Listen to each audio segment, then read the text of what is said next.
Hi, I'm Kim Salmon. I am a long-time member of the Beasts of Bourbon, who are now known as just the Beasts, but it's still the Beasts of Bourbon. Don't let's make no mistake about that. And yeah, I'm on. What are we? Heavy. It's heavy. I love heavy. That's where I started. Beautiful, mate. Lost a Thanks bit. I very lost a much. bit of weight. I have or you have? Oh, not for me to say. I can't say anyway. Very good. Thanks for joining us this afternoon, brother. No worries. My pleasure. Hopefully. So, as you say, the Beasts are back on the road again this April for the appropriately named Alive Tour, starting in Sydney on April the 5th and going through Brisbane, Adelaide, Fremantle, Chelsea Heights, and finishing at Northcote on April the 20th. Like, I know you've done a bit of touring and stuff over the years, mate, but are you excited for this one? Yes, very. It has been a while, really, that we've done any touring in earnest with this band. Really, it was just before the pandemic, so we're talking, 4 years. So we did a couple of dates last year with original drummer James Baker, and we recorded that, and we were so excited about that recording that we thought we'd take it out on the road because we're going to actually release some of this stuff. Alrighty, we're going to release it live. Yeah, I know it's that fraught thing, the live album, but this is a Oh, beauty. I think I love it's, them. I reckon they're great.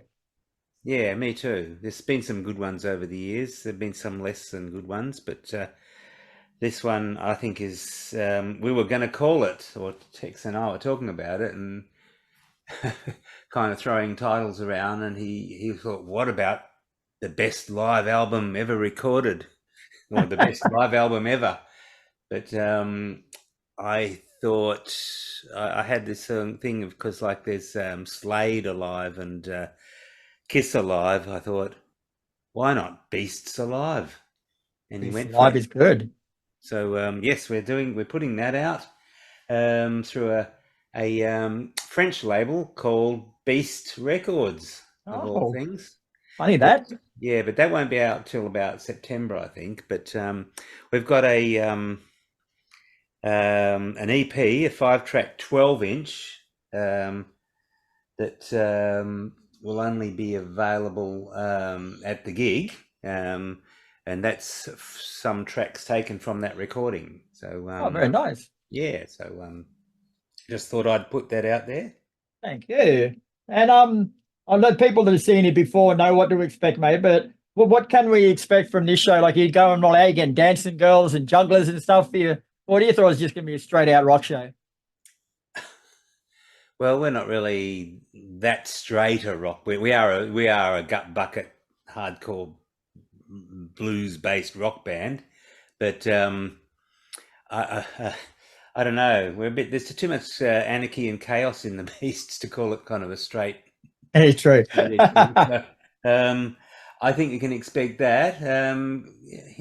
It won't be quite a shambles, but it'll be pretty deconstructed. That's kind of what we're about. We like to make things our own, but with that element of chaos. So they can expect that, but the punters can also expect a selection of material from all the phases of the band, really. So there'll be a representation of something from Axeman's jazz, sour mash. God, I can't even prattle the titles off. It's, all the way through till Beast's Still Here. There'll be something represented. So it'll be that. I think, yeah, people need not worry. We haven't turned into a covers band. Good. That's a band. Like, do you expect anything from the crowds? Like, is there anything they can do to make sure that you have a good show, or are you guys just more lost in your own world up there? Well, yeah, should we put it on the audience, eh? Stick it back to them. Why not? Sounds good. I think I like this. Yeah, they can entertain us. Oh, I think you got something there. I think we might have. We'll raise the bar. Reverse psychology. Yeah, we'll have to sort of do something to provoke them, though. So maybe we will. We'll see. Let's see. We'll come up with something. Leave it You got a with month, me. mate. You got a month to come up with it. Yeah, well, yeah, I think we can come up with something. Don't you worry. And this tour came about pretty much, like you said before, after the reception that you got for the two 40th anniversary shows that sold out. So I know you've got to have faith in your music, but like these days, there's so much new music out there. Like, are you surprised at your enduring popularity and that people don't forget about you, even though you're not as in your face as most bands are? No, I'm not surprised, but the reason isn't out of just pure smugness. That is an element, but it's mostly um, we got out there in a time when it wasn't sort of a complete saturation of things. Mm. There weren't so many bands, and it was harder to get to them. So consequently, we weren't competing with every other person that can possibly put stuff out there on the internet, really. So nowadays, it's how you'd get through that. I wouldn't have a clue. So we have the advantage of a reputation that existed long Yeah. before that. So I don't envy anybody trying to make music or any kind of performance or art or whatever in this sort of realm. But we were in it, but we do have that advantage. Mhm. Now, the Beast is made up of yourself, Tex Perkins, Boris Sujdovic, I hope I said that right, Charlie Owens, and James. Aside from tragically losing a couple of members over the years, the original lineup is still together 40 years later, mate. Like, that's a pretty good achievement. You get less time for murder than that. Yeah, it has been said about that. Like there was a, um, oh, what was it called? There was something called 10 Years Behind Bars because we were spending the time behind bars, well, in front of bars, but poetic license you call that. But so that has sort of come up. But yeah, yeah. Well, it has endured. I sort of dipped out there for a few years, but I'm back. I sort of left in about 95, and mainly because I had too many things on the go, and it was sort of like I had to pick and choose a bit. And I thought, well, if I stay in this band, it'll kill me because it's. So I thought I'd give it a rest for a while with the hope that I'd come back, and I did. So concentrate it. It sort of do it. So I think out of yeah. I'm just trying to think. Charlie took over from me, basically, but now we're working together. And that's Yeah, great. sure. I love working with Charlie. Mhm. I did mention this, mate, but the band has broken up more times than I've had hot showers. But you Yeah. seem to come back stronger than ever every time, mate. Like it's almost been a cycle of album split. But in a strange way, it's worked and it's unified you when it's got back together. Yeah, well, it's like it alludes back to that thing about the chaos that I was talking about and the anarchy. Really, we just sort of go and then kind of crash and burn, and then if we can romanticize and say we rise like the phoenix at some point later.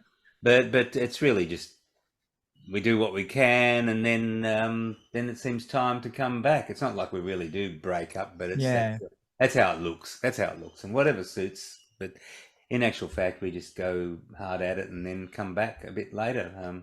So maybe it's because we got other things that we do. We all sort of it's not just that band. Not so it's we kind of oh god, I'm saying something boring here, like crop Yeah, it rotation doesn't or take all something. of your attention, basically. Yeah, yeah. We just do it when we can really all focus on it. And one of those rebirths in 2019 is when you changed your name from the Beasts of Bourbon to the Beast. Like, I'm sure there's a good reason for it. I just haven't heard it yet. Well, there's certain um, discussion that's gone on within the band, and I won't say my views because I should just speak for the band. But it was out of respect for members who had passed. More than anybody, Spencer P. Jones, because the first when the band came into being, it was Spencer and Tex and Boris, and they had the original drummer from the thing that Tex had before, Tex Deadly and the Dum Dums. So it was just that, and it's sort of out of respect for Spencer. It didn't seem like it was the Beasts of Bourbon, because it was really, it's the way it started out was kind of like this interaction between Tex and Spencer, and I got involved, and pretty soon, because I don't know, I write a lot of songs, so, and they seem to they seem to be prepared to take my songs, so They like him. yeah, I had a lot of songs in there, so I'm kind of I was in there, so without really, yeah, it just happened that way. So, but that is the reason. I don't know if you think that's a good reason or not, but that is the reason. It's out of respect for Spencer. I don't think the reasons come much better than that, brother. Thank you. All right. And you released your debut album, The Axeman's Jazz, in 1984. But so looking back at that album with the benefit of time, are you still happy with it as a debut album? Yeah, I think it's fantastic. Hmm. I think it's that's what the recording we did, we just did live. It sort of captures that same thing. It was like when we recorded that album, it basically went straight to tape. It was the band was, I think Spencer had just come off the road touring with the Gun Club. We had to track him down. We didn't know where the hell he was, and he was still hungover from his last night. He was in a, he was dragged out of bed. So and he was quite in a mood, and so, but that's all there. That's kind of what's it's palpable, these feelings, and but it's kind of, you can feel it when you hear it. You can hear it in the reverb. That's just the kind of seediness of it all, and just that kind of, yeah. It's so. I think this live recording, it really captures things. It's a bit of a train wreck, but it all hangs together always. It never actually completely comes off the rails. And I think music's missing that a lot these days. So, like, too many people are after perfection with their albums. They just tweak it a little bit till it. But music wasn't meant to be perfect.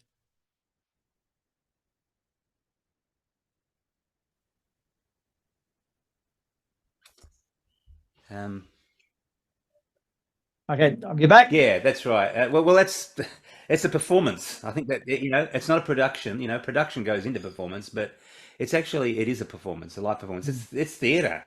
So the kind of theatre we have is that kind of theatre where it is about, it could fall apart at any second. It's sort of, a bit like somebody on a tightrope. It's that sort of thing. It was like we're a bit more like the circus than some other things.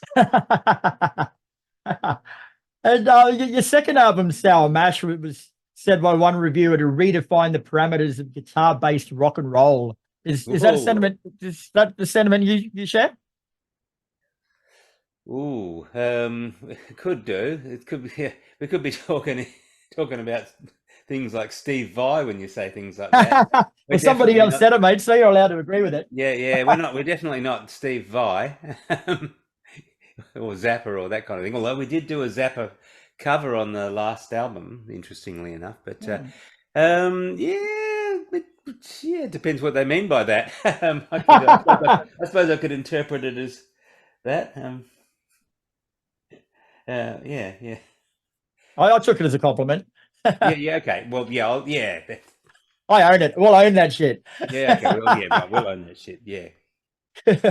So looking back over the course of your records, mate, like, how would you say the band's sound has changed or grown from the debut, The Axeman's Jazz, to the most recent album, Still Here? Hasn't changed a bit. That's exactly what I was hoping you'd say, mate. I think we've tried different things over the years, and sometimes the failure has been the whole point of it. I mean, on the third album, Black Milk, we pretty much tried our hand at just about every genre, and I kind of like the failures on that album. I mean, we thought we could play jazz, we thought we could do Zydeco, and I listen to those things and they don't sound like failures. They sound really interesting, kind of, well, I use the word deconstructions, but it's like they're kind of they're interesting explorations to, if I want to sound all arty. It'd be good for you looking back, too, because it's like people say, it's a cliche, but every album is a snapshot of that period of your life. So when you're looking back and having albums like that one and going back to that time when you're having those feelings, it'd be a buzz. Well, that's how I look at it. Exactly. That's a good analogy because I look back and think on that particular album, Black Milk, we did think we could do just about anything. You know, we thought, oh well, we could try that. You don't have to be Steve Vai. He come here, he's rearing his ugly head again. You don't have to be him to do this. We, we thought we were qualified with our meager skills. So I think the audacity of it and the fact that or the chutzpah, the fact we just thought we could. So, and we did, and I go back and listen to God, that attitude we had. We changed pretty quickly after that album. And when we did The Low Road, it was a much more of a hard rock kind of, no nonsense kind of thing. Much more sort of not quite metal, but kind of verging on it. It sort of was like that kind of. Really hard edge rock, whereas it was getting into some other direction. And like the first album, it's a mix of kind of psychobilly and swamp rock, and the second one had this sort of blues thing going on it, so but it's always the Beasts of Bourbon, it's always got that. Even now it's the Beasts of Bourbon, even though we're called the Beasts. That's actually one thing I've always loved about you guys over the years. Like, you're one of those bands that you know what to expect from your albums and from your live shows, but it's not all the same, if that makes sense. Like a lot of bands, like not Hassel and Metallica at all, but you know what you're going to get with them, and it all sounds the same these days. But you guys, you know what you're going to get, but it still covers a broad spectrum, which is the philosophy. I think people know the philosophy, and then they get what we give them, and then they realize, oh yeah, that's what I thought they were about. They would do that. So I think they get surprised, but they kind of take it on board and realize that's what I'd like to believe. That's what I do believe. Well, I'll second that notion, brother. We'll end on a happy note. Thank you, mate. A pleasure talking to you. If that's the end of this, that is, mate. Thanks there. Thanks for joining us today. The tour does kick off on April the 5th, so check out the socials if you want to know the dates. So we've just found out there's a live album coming out this year too, so plenty to like, bro, and I'll come along to the Brisbane show, and if I spot you, we'll have a beer. Yeah, we will. Certainly. All right, brother. Thanks for your time, man. It's been a pleasure.